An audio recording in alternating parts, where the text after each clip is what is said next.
In this video, I will tell you everything you need to know and more about the new Team Fortress 2 update called Meet Your Match.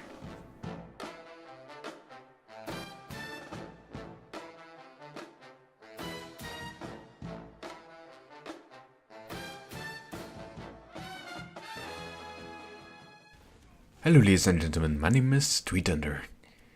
So the new update has arrived finally, and you're probably wondering how all these features, where do I start? Well, no worries my friend, I will guide you through. In this video I will talk about the new features that have been introduced in this update. I will talk about new taunts, I will talk about new maps, I will talk about weapon changes, because of course we don't have any huge update without any balancing, now do we? And various other things. Let's get going, shall we? The first thing I'm going to start off with is saying that the competitive matchmaking is now released. To be honest, it doesn't really mean that much, apart from the fact that you don't need a beta pass anymore to be able to play this. What you do need is, you have to either associate a phone number with your Steam account, or you can just pay $10. No questions asked. I imagine they do this to prevent hackers or cheaters to getting easy access into competitive.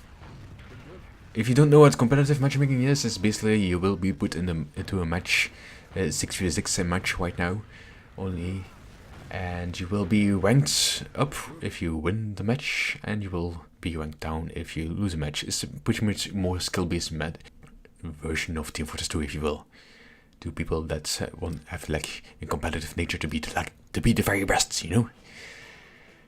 In any case, the biggest new thing they probably added in this whole update, I think it is pretty much the biggest one, yeah, I think it's pretty much, and is that they added like a sort of quick play feature. Now on the main menu, and the main menu looks completely different now. Now, not completely, but it looks very much different. And you play as the play button, and you get like a double blind menu of very different things. You have casual, competitive, and community servers and training mode. Right. If you select quick play, you will be put into a match, and it will try to actually put you with people that are of equal skill as you are. So I thought that this was very interesting, and tried it out myself, and actually found it to be pretty good and pretty fun, let's say. Now, I did go on Reddit to read a little bit about the update, what people think, and people hate apparently this casual quick play mode. There are definitely some drawbacks, I'd say, like for instance, the silliness of Team Fortress 2 isn't really that to be found as much in that mode, it's more serious.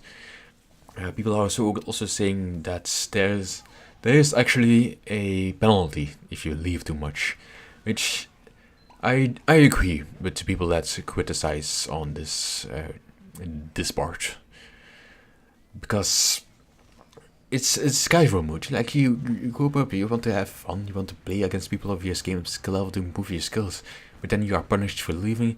It's I don't like that fact. I don't like the fact that they will penalize you.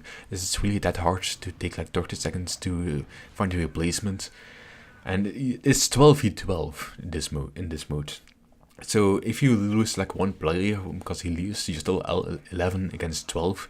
So like, it's like, can you really not wait like half a minute for somebody to join again and be 12v12? I mean, and there's no like a ranking system on this one, so there is, however, like a badge, like this level up system, and like badges for like leveling up and such, which I guess, okay, if it keeps people playing for longer, I think this is a good thing. But personally, I don't really care. I've played Team Fortress 2 just vanilla now without any like sort of like progression. So the next subject I'm going to talk about is new maps, because of course we don't have any same thing with balancing. We don't have any big update without some new community made maps introduced, and these 3 maps are pretty interesting because they are actually quite older maps. They have been used in competitive quite a bit.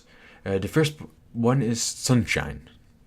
I personally really like this one. The only drawback about this map personally something that I don't personally like about this is that it plays very similar to CP Process. I just like varied maps, you know. I like maps to be different from each other, and it plays a little bit similar to CP Process as like same type of like flanking, side passages, same type of control points. So it's a little bit similar, but other than that, this is a really good map. Like a lot of attention to detail. That's definitely a plus. Next map is Metalworks, another map that was used in competitive quite a lot, and this is just an overall pretty good map, I'd say. Has height variation and all that kind of good stuff. Has flanking, has multiple spawn doors, all that good stuff. Personally, I don't like the visuals that much, because it reminds me a little bit of Payload's Ways Pipeline, I think it is. But overall, it's just a pretty solid map. Gameplay-wise, I don't really mind. This is a good map, I'd say. The last, which I found the best one out of these three, is Payload's Swiftwater. This was actually one of the first, I think, custom maps that I played. And this was quite well good. This is a pretty old map, also used in competitive, I think. And overall, it's a pretty good map. There's one part of the map that I don't really like, but other than that, everything is just fine, I think. And also, it looks visually pretty good, so really satisfied with this one as well. So those were the new 3 maps. All 3 of them are pretty good, I'd say. I'm glad these are finally. I think it's about time. I'm glad they are finally actually like officially in the game. Next thing is they've added in new taunts, and there's 3 of them are community made. 1 is for the scout, and this is made by Valve, and it's just like a little dance. I don't really like it that much. And then there's another one for the spy. It's another dance, like this one a bit more, to be honest, because it's like Saturday Night Fever. But I think in my opinion the best ones are the soldier, which goes like da da da da. I really love that one. It's really silly. And then the pyro, of course, where he rides like a spell in the corner. I found that very funny when I first saw it. So those are the taunts. There are another couple of them have been added. You can buy them for the store if you want. If you want to spend that kind of money. The next feature that has been introduced is it's a smaller one. It's in the advanced options, and that's to enable your mini models of your view models, which you can probably already tell by the game. You probably have been wondering like for the past 5 minutes, like what's going on here? Why are your view models like this? That's that option. That's the mini model. And it makes it much smaller. It looks a little bit silly, like a little bit like you're using like tiny toy guns or something. But I think this is very vital for people to not have to resort to like, because this is what some competitive players do. They stretch out their view models a lot to be able to see more of the screen and get a little bit of an advantage. Now you have like an official option, and it's just like a smaller version of your regular view models. So those are the new features, and let's move over to the weapon changes. I'm not going to talk all about all of them. I highly recommend you, as always, I say with these updates, highly recommend you check out the patch notes, go read them, and then try out the new weapons, well, not new weapons, but the real balance weapons in the game itself to get a little bit used to it again, So I'm not going to go over everything. I'm going to cover the main one, the big ones. The showstop now has an alt fire you can show for somebody. This is a really weird one. Just right click and you push your hands out. I've tried to use it on a couple of enemies and it wouldn't work for me. So I have to play around with this one, I think. it's insanely weird to use. The damage of the whitest bison is now much more consistent, because I used to do like sometimes low damage, sometimes really high damage. Now it's just like straight up like a normal amount of damage. The rocket jumper and the sticky jumper have now got new models and sounds. The new models look absolutely crazy. They look really silly. But now at least you can differentiate them very well from the usual weapons. Because especially with some skins it conflicted a little bit because it looked very similar. So I do like that. The Sydney Sleeper has been buffed. It's now, if you headshot an enemy, it actually will put you directly around in like an area around your target that you headshotted. So it works a little bit more like the regular Durati. I think this is a pretty good buff. And also, what it also does, the Sydney Sleeper, is now if you get a scoped shot on a teammate, you can actually extinguish your teammates now, which I thought a long time ago. I talked about this, like wouldn't this be a cool feature? And he finally had this, and I'm like, this is a good one. It's probably going to be pretty awkward to like scope in on your teammates and like left click, but I think it's pretty fun, pretty cool idea to be able for you to extinguish your teammates as a sniper. The Holung Hitter does now more damage against burning enemies.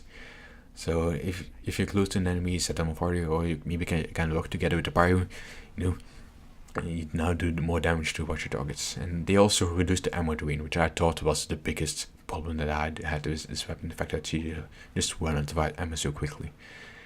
The next change is a pretty significant one, and that the spy's speed has increased. So his walking speed has increased, only slightly. It went from 300 units to 320 units. Which makes him, instead of as fast as a pyro, it makes him about as fast as a medic, I think. Correct me if I'm wrong, but it allows him, it buffs him a little bit, because I think in fact he needed a little bit of love. Seduce me! All flamethrowers, now the direct damage will actually reduce the healing that the target gets if the target that is being attacked from a medican. And also shield effects will be, like the two will be reduced by 25%. So if like a medic is healing like a heavy, and you as a pyro set that like you're flaming, toasting that heavy will now get 25% less healing while you're attacking him. Not really a significant nerf, nerf buff. It's just a really weird one. Now, more importantly, the quick fix has been nerfed, finally. It's about time, and it's not a big nerf, gladly. I was really afraid they were going to like put in like a very big nerf on this one, but they ended up doing this very small one. They now transfer the speed that you get if you, like, for example, healing as scout to all medicans, not just the quick fix. And the Uber charge is slightly slower. So it has been nerfed slightly, but it is not still viable. So I'm satisfied with this nerf. It's what it needed, and not too much. Dropped mannequins will now lose Uber over time, so if you see a mannequin on the ground, it might not have that much Uber left. I think that's also a pretty significant nerf. The Quickie Bumper has been buffed. I've actually used it, and it's actually really good now. The only drawback is that it has less clip size, but the damage has been buffed and such, so this is really good. And last but not least, the teleporter of the engineer now only costs like 25 metal. So you can actually like put down a sentry and a teleporter now. Or put down a dispenser and teleporters, which I think is great. I mean, it's actually pretty significant, to be honest. I really like this change, to be honest. It allows engineers to put up their teleporters more easily. So those were like the balance changes. I know that a lot of them, and I didn't even mention all of them. So again, like, go read the patch notes and then try out the weapons in game to see what they're like now. Then there's some smaller changes. New crates have been added. Starter pack had been needed to do is like you can like buy like a crate starter pack and you get all of the items for like a certain class. The prices are okay-ish. I would love to see them lower, but hey, they're okay. There are also class crates now where you get the cosmetic for your favorite class that you picked. There are again like more crates being introduced, more ranges. What's also pretty interesting if you now like mouse over like a name, for example, like you go to like the Mayflower crate and you go like over the names of the items, you now actually see like a little preview of what they look like. I thought that was also pretty neat. So no longer have to like look it up on the internet. And last in this update, but very much least, boss time is finally out of beta, and nobody cares. So this was the update. I hope you enjoyed this video. I hope you enjoyed the update. I think I do. I like this update. It's a pretty good one. I hope to see more updates like this in the future. Thanks for watching, everybody, and take care, folks.